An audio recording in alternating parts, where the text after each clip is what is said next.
Hi, for those of you who are interested in the demo on how to create I guess a hidden zipper pocket type slot for your nose wire.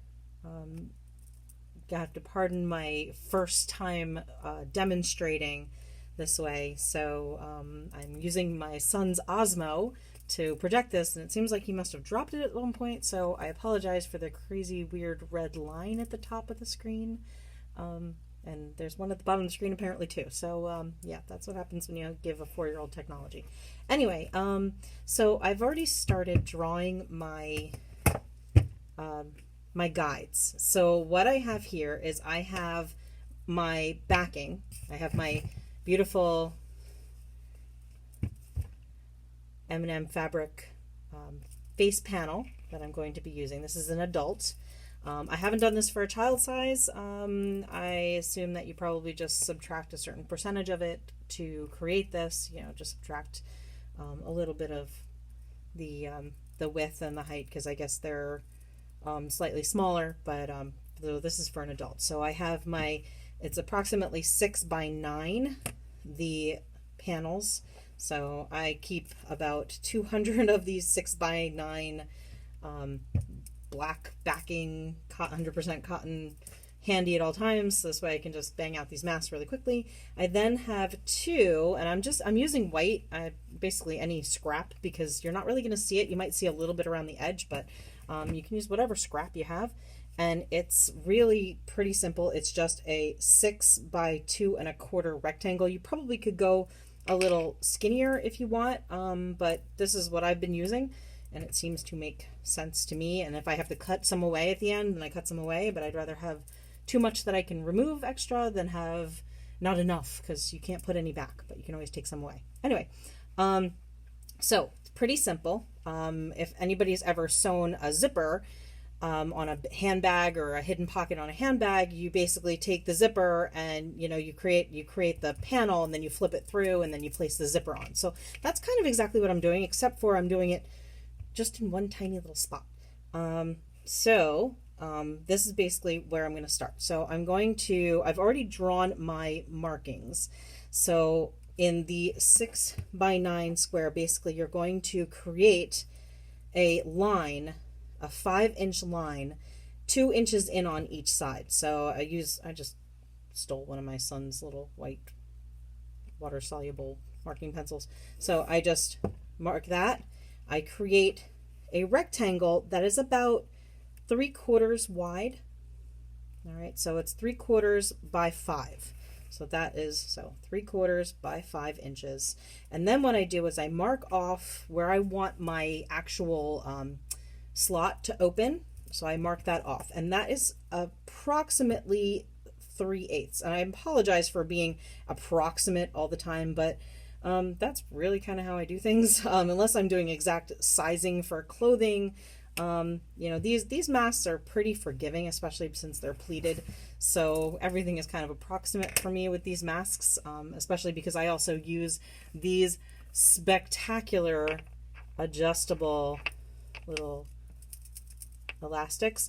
If you can't find these, what's really amazing, I don't know if anybody's knows this, but these great things, they're called perler beads. You can find them at any craft store. I'm sure you can find them on Amazon, but basically they're the beads that you can create a design, and then you melt them with an iron, and it creates these fun things. But if you ever are looking to put them on to create adjustable elastics, if you have 1/4-inch elastic, what I do is I cut it, and then I tie a knot in the middle, so this way it doesn't fall off.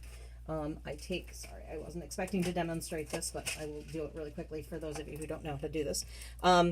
This is my threading string. It's basically just a piece of embroidery floss, and you put it through the little hole. Of course, it's not going to cooperate for me at this moment because, I'm demonstrating it. And why would I do that? All right, so you put it through the little hole. You then take your 1/4-inch elastic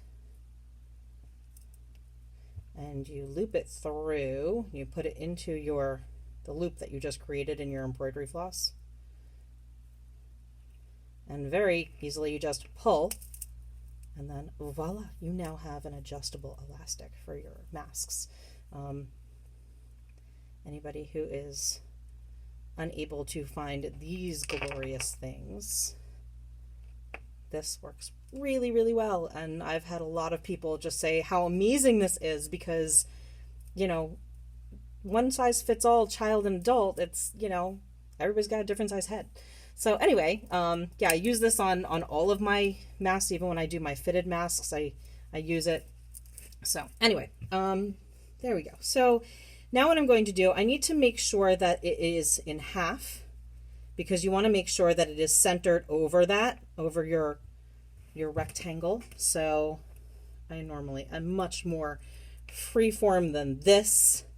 Now remember, this white rectangle is 6 inches as opposed to the 5 inches that I made this other rectangle. So I just kind of want to center it as best as I can, and I'm going to bring it all the way up to the top. Okay, all the way up to the top.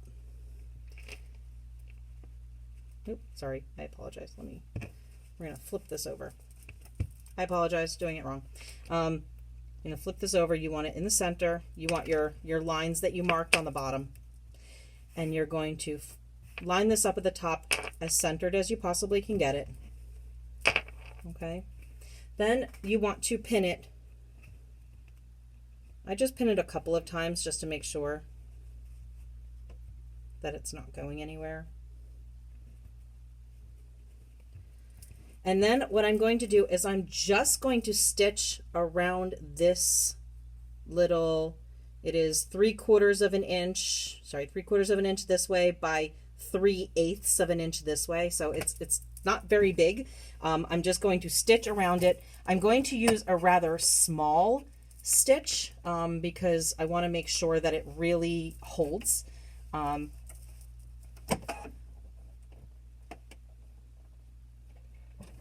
excuse my stitching noises, and you can't really see what I'm doing. There we go. So I'm using a 1.5 size stitch.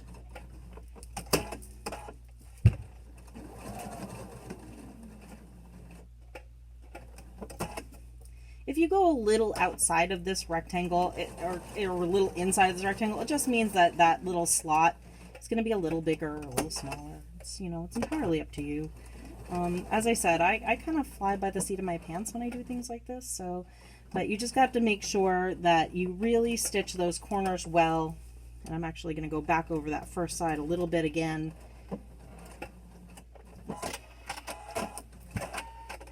Alrighty. Okay, so there we go. So I have my tiny little itty bitty, if you can see that, my little stitched.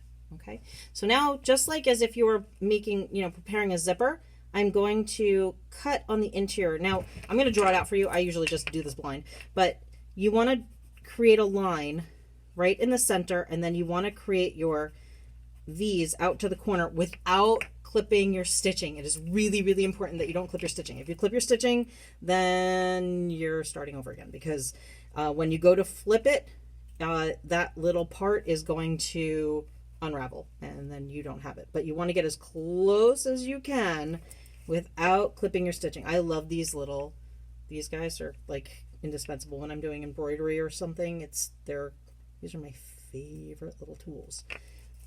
I couldn't even tell you where I got them, to tell you the truth, but somewhere in my sewing travels and the gazillion online places, I found them and I love them. I probably should try and find another set so I can order another set, because, you know, when things go missing, it's never fun.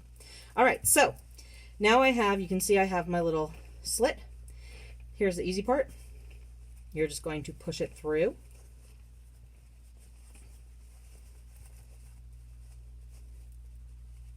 Or at least it should be easy.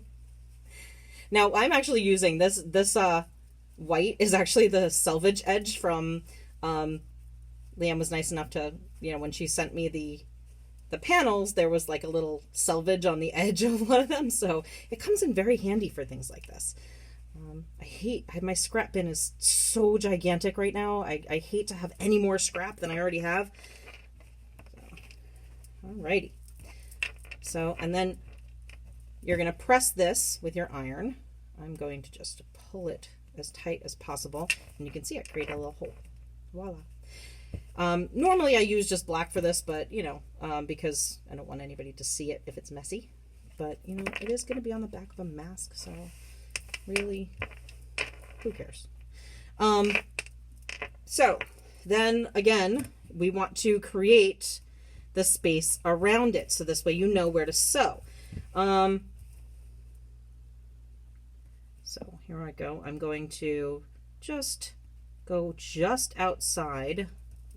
If you don't have one of these fun rulers, if you're just getting into sewing, I promise you will eventually own many in many sizes, because they are a vital tool. I use them for everything. I use them for pattern weights. I use them for cutting fabric. I use them for measuring things. Like, I am constantly using them. All right, and I'm gonna freehand these. All right, so now what I'm gonna do is I'm just gonna go around and I'm gonna stitch this. Now you don't have to have a tiny little stitch width for this. So you can see I just created that. I'm gonna stitch around, and what it's gonna do, it's gonna hold it down. But remember, I created two of these fun little things. So here's what I'm going to do. I'm going to lay it right on top. Just match it right on up there. Okay? And I'm going to pin the edges so it doesn't go anywhere.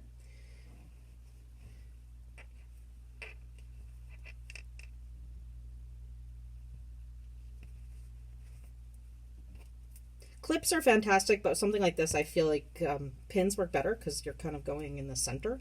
All right, so now I'm going to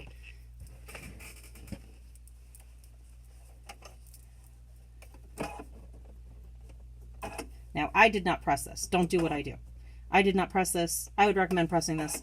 I'm making this one for my husband, so he's not going to complain. Or maybe he will complain more than most people, but who knows. Anyway.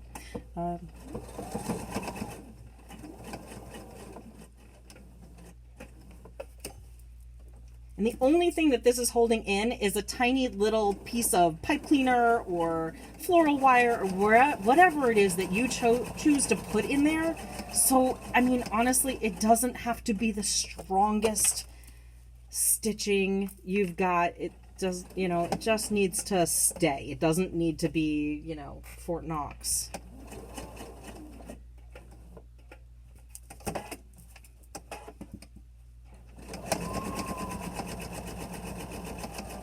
For those of you who are looking for, if you're wondering what exactly it is that I'm using to mark these, Crayola and a bunch of other fun brands make water-soluble pencils.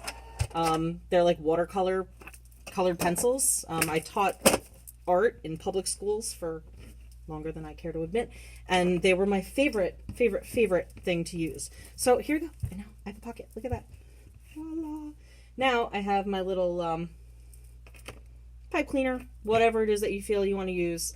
I had these handy. I always twist the end in a little bit, so this way nothing's sticking out, nothing poking out, and then you just slide it in. I may have cut this one a little bit long. Yes, I did. Actually, you know what? This is not the one that I cut for this. All right, maybe it is. I think I just cut it too long. Let's go. And then the great thing about this is that the person who is using it can remove this to wash it and then put a new one in, because, you know, let's face it, you wash a piece of wire, it's gonna get a little wonky. But anyway, so that being said, now all I would do, because now this is going to be the facing part, this is my back, okay? If you want to cut that extra part out, you are more than welcome to do whatever it is that you like. So now I'm going to take my beautiful mask panel, Jack, who is, you know, everybody's favorite. I'm going to grab a couple of my little who's and what's it's. I don't know exactly what they're called. I forget. But they're great because it's like a soft nylon, so it's really soft on the ears. I have found them in multiple different places. It's finding them is not the problem. Finding them from a place where you can get them shipped within a normal time frame, that's the problem. Again, I don't know. I've been using pins a lot. When I sew clothing, I'm only using clips, but for this, I'm pinning, pinning, pinning. I actually had to open up a whole new box of pins because I just didn't even have any. Or all the ones that I had were like bent and twisted. Am I the only one that has that? Probably, right? The only one that is afraid to throw out pins for fear that I'll forget that they're in the trash and I'll somehow injure myself or somebody else.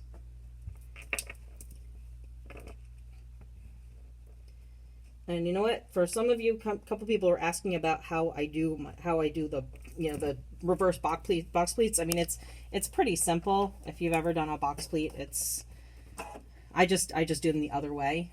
So I'm going to just quickly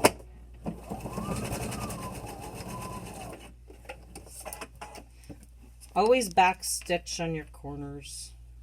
For those of you who don't know to do that, always back stitch on your corners, just even if it's just like a stitch.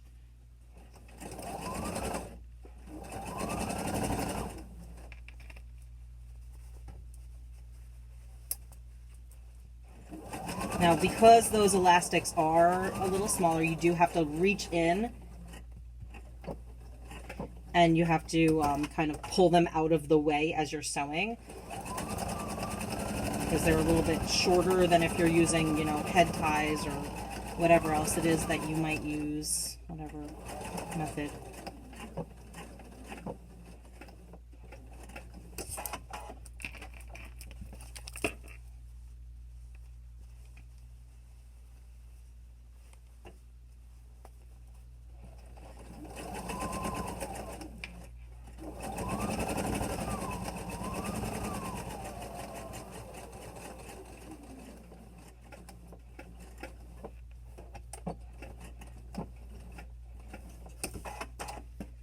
Alrighty, I'm in the home stretch here.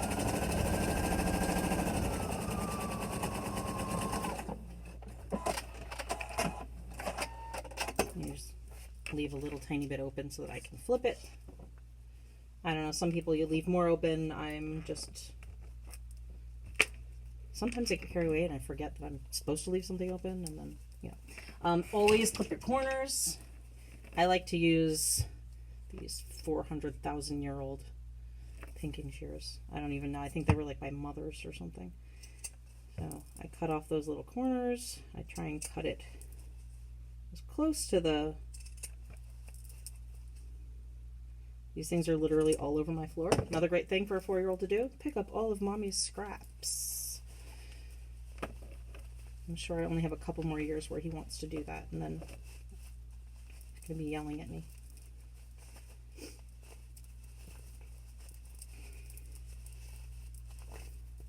All right, there we go.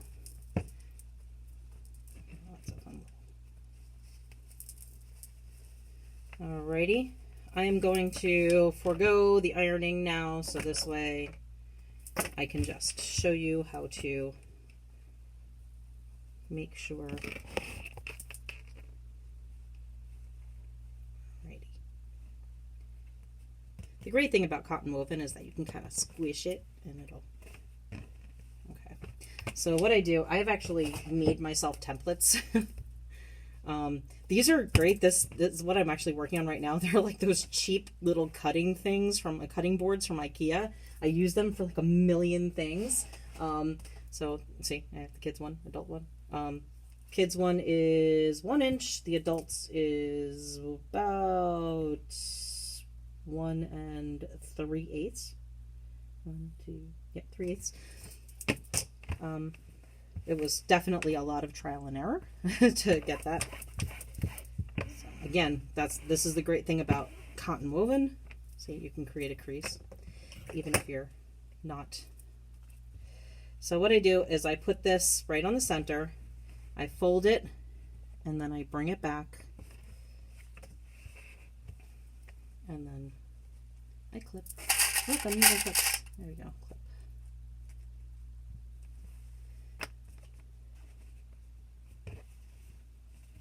Now, I mean, everybody's different. You can figure out what sizing works best for you. I mean, you can see I actually have a couple of different ones because I was trying different sizes, and you know, it took me a while to figure out what one worked. So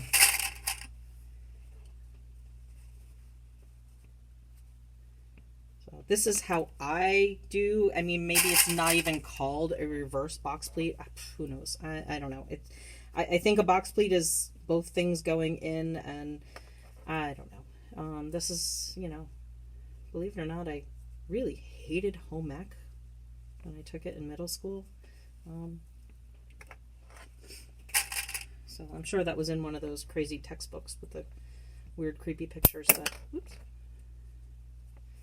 All right, so now I'm just going to make sure. Now it is going to be a little bit thicker up where that nose wire is going. I did pull the nose wire out to sew this.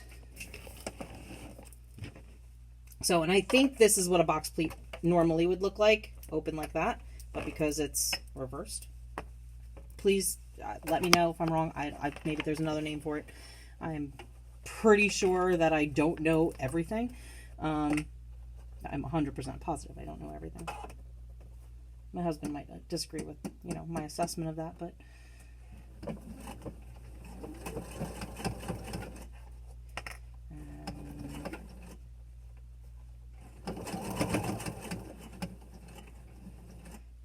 here's another trick, another tip. When you are sewing the two pieces together, when you are sewing them, when they're both, you know, right sides facing, and you're sewing the two pieces together, use a different stitch size, not size, but the width from the edge. What would that be called? I don't know. So like from the edge of the fabric to your needle, whatever that is, use a larger width there when you're sewing the two pieces together than when you actually do your top stitching. The reason why is really just for that one area that you're closing, because if you use the same size, the same width stitch, then when you go to close it, you might not catch that little tiny, that little bit of that free edge. And then when somebody goes to wash it the first time, it might come loose, and then you've got your customer calling and saying, oh, I wore my mask one time and it fell apart, and then you have to literally rip all the stitches out, top stitching out, to go restitch it together, and it's just a pain in the tuchus. So there we go.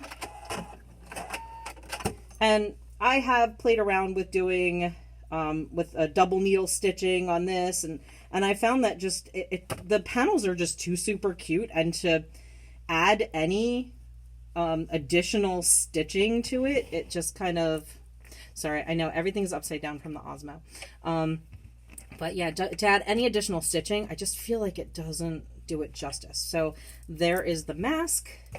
Here is my little nose wire. Voila. And sorry, I can't even figure out which way is upside down. That would, there we go. So there we go. And then this way it can bend. And this way the person can take it out when they're not using it. And voila. And you have now, I've also been experimenting with a few other things. I know a lot of people are complaining about glasses fogging up. So I've actually been experimenting, and I don't have any here because, yeah, I just don't. Putting grommets, a couple of little grommets up here, like where it would vent out. And that seems to be working rather well. Alrighty, but just make sure if you do that, you buy really good grommets, because if the backs are scratchy, then, you know, you're then scratching people's faces. But anyway, so, thanks for watching my first ever demo. I'm kind of proud of myself. I hope you enjoyed it, and I hope it helped you. All right, bye guys.